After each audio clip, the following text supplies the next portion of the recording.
पाकिस्तान की भाषा बोलने वालों पर बरसे प्रधानमंत्री मोदी तो उधर सरकार ने भी पुलवामा हमले के बाद अलगाववादियों पर कार्रवाई की, कई की गिरफ्तारी हुई। तो जम्मू कश्मीर में अलगाववादियों की गिरफ्तारी के बाद राज्य की पूर्व मुख्यमंत्री महबूबा मुफ्ती उनके बचाव में उतर आई। महबूबा मुफ्ती ने जेकेएलएफ के नेता यासीन मलिक और जमात इस्लामी के गिरफ्तार 12 नेताओं की गिरफ्तारी को लेकर के सवाल उठाए। महबूबा मुफ्ती ने ट्वीट करते हुए पूछा कि किस कानून के तहत इन लोगों की गिरफ्तारी की गई है। साथ ही साथ कहा कि अलगाववादियों को गिरफ्तार तो किया जा सकता है, लेकिन उनके विचार कैद नहीं किए जा सकते।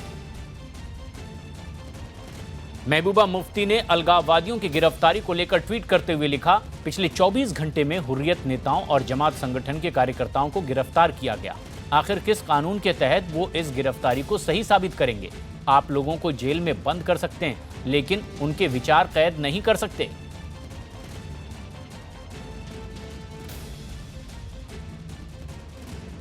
देखिए, भारतीय जनता पार्टी ने इन्हीं महबूबा मुफ्ती और इनके पिताजी के साथ मिलकर कश्मीर में सरकार बनाई और 4 साल चलाई।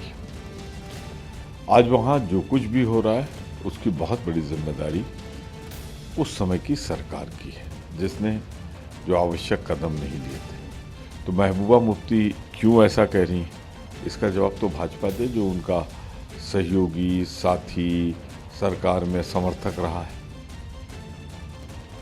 राजनीतिक पुत्री को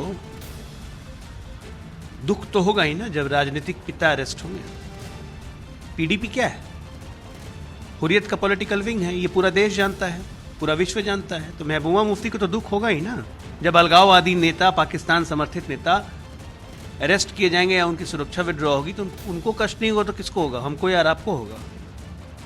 तो उनकी पीड़ा है, वो उनकी पीड़ा है, क्योंकि महबूबा मुफ्ती खुद ही भारत विरोधी है। और इस वक्त हमसे सीधे जुड़ रहे हैं श्रीनगर से हमारे सहयोगी रिफत अब्दुल्ला। दिल्ली में मौजूद हैं नीरज कुमार और नीतीश हमारे सहयोगी। रिफत, सबसे पहले आपसे ये जानना चाहते हैं कि दरअसल अलगाववादी की गिरफ्तारी होती है तो ऐसे में पीडीपी की नेता महबूबा मुफ्ती उनके बचाव में आ रही हैं, क्या संदेश देने की कोशिश है दरअसल? देखिए, ये बात भी साफ है कि जब भी हुर्रियत कॉन्फ्रेंस के खिलाफ कोई कार्रवाई होती है तो महबूबा मुफ्ती ट्वीट करती है। हालांकि जब वो पावर में थी तो तब उन्होंने भी उनके खिलाफ कार्रवाइयाँ की, और आज जब वो पावर से बाहर है तो इस तरह के स्टेटमेंट्स दिए जा रहे हैं। लेकिन उसमें अहम बात यह है कि खासतौर से जमात इस्लामी के जो लीडर रात के दौरान गिरफ्तार किए गए, वो एक नई बात है, क्योंकि इससे पहले जमात इस्लामी के जो बड़े छोटे लीडर्स हैं उनको कभी गिरफ्तार नहीं किया गया। ऑल ऑफ अ सडन ये क्यों किया गया, ये सब जानना चाहते हैं। और यहाँ पे भी इसकी वजह से काफ़ी जो है तजब्जुब बरकरार है, क्योंकि यहाँ पे आज जो है मायसूमा एरिया जहाँ पे मोहम्मद यासीन मलिक रहते हैं, वहाँ पे हड़ताल हुई और वहाँ पे दुकानें बंद हुई। लाल चौक में भी दुकानें बंद हुई और अनंतनाग में पथराव के वाक़ात सामने आए और वहाँ पे नौजवानों ने सिक्योरिटी फोर्सेस पर पत्थर फेंके और उसके बाद लॉ एंड ऑर्डर की सिचुएशन पैदा हो गई।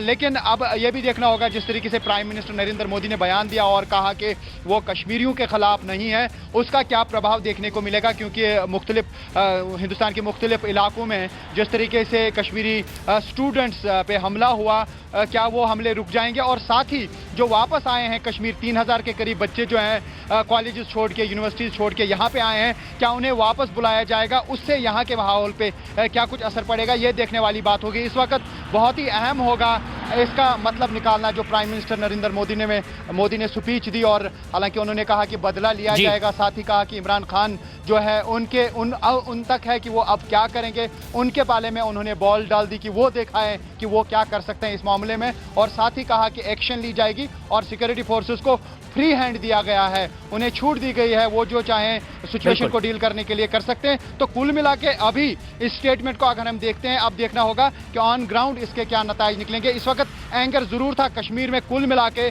जिस तरीके के हालात बने हुए थे स्टूडेंट्स के साथ, स्टूडेंट्स खौफजदा थे और कुछ स्टूडेंट्स जैसे कि वीडियो भी वायरल हो गए, यहाँ के स्टूडेंट्स के साथ मारपीट की गई मुख्तलिफ इलाकों में। तो अब उस पर क्या कुछ असर होगा, क्या सरकारें करेंगी और क्या ये बाकी सरकारें इसे निर्देश समझेंगी, ऑर्डर समझेंगे कि यहाँ पे प्रोटेक्शन देनी है कश्मीरी स्टूडेंट्स को, उसका असर ग्राउंड पे देखा जा सकता है। ये असर देखने वाली बात है। लेकिन नीतीश, जिस तरह से सवाल ये किए जा रहे हैं कि आखिर आगे क्या असर होगा, पत्थरबाजी भी होती है, उसके भी वीडियो कई बार वायरल होते हैं। दरअसल जो दिक्कत है महबूबा मुफ्ती को, वो जमात इस्लामी के लोगों को गिरफ्तार किए जाने पर, आखिर उनकी गिरफ्तारी किस मकसद से की हुई होगी? देखिए जो भी कार्रवाई होती है वो इंटेलिजेंस इनपुट के बेसिस पर होती है और कोई ना कोई ऐसा इनपुट जो है उनकी गतिविधियों के बारे में ज़रूर जो स्टेट इंटेलिजेंस ब्यूरो को या आईबी को मिला होगा, जिसके बाद जो है इस तरह का कदम उठाया गया हो। और हो सकता है कि लॉ एंड ऑर्डर के पुलवामा हमले के बाद कुछ इस तरह के इंडिकेशंस मिले हों सिक्योरिटी फोर्सेस को कि उस इलाके में जो है लॉ एंड ऑर्डर को और उकसाया जा रहा है, लोगों को और लॉ एंड ऑर्डर ख़राब करने की कोशिश की जा रही है। जाहिर तौर से जो इंटेलिजेंस इनपुट हुआ होगा और लॉ एंड ऑर्डर की सिचुएशन उससे ख़राब होने का डर होगा, उसी के मद्देनज़र ये कार्रवाई की गई होगी, क्योंकि जमात-ए-इस्लामी के नेताओं को अभी तक उन पर कोई कार्रवाई नहीं हुई थी और वो भी रातों रात जिस तरह से रात भर रेड्स मार के उनको गिरफ्तार किया गया है, तो ज़रूर कोई ना कोई ऐसे इनपुट्स मिले होंगे जिसके आधार पर यह कार्रवाई हुई। नीरज हमारे सहयोगी लगातार हमारे साथ बने हुए। नीरज, जहां इस तरह की कार्रवाई होती है, कुछ अलगाववादियों को गिरफ्तार किया जाता है, वहीं आईटीबीपी बीएसएफ के जवानों को भी साथ में तैनात किया जा रहा है। गृह मंत्रालय से किस तरह के संकेत मिल रहे हैं? देखिए, गृह मंत्रालय की तरफ से कोई औपचारिक बयान इस पूरे मामले पर जारी नहीं किया गया, लेकिन जो रिलीज आया है, जो पत्र मिले हैं, उसके अनुसार साफ है कि जो स्टैटिक लोकेशन है वहाँ सीआरपीएफ की जगह बीएसएफ और आईटीबीपी के जवानों को तैनात किया जाएगा।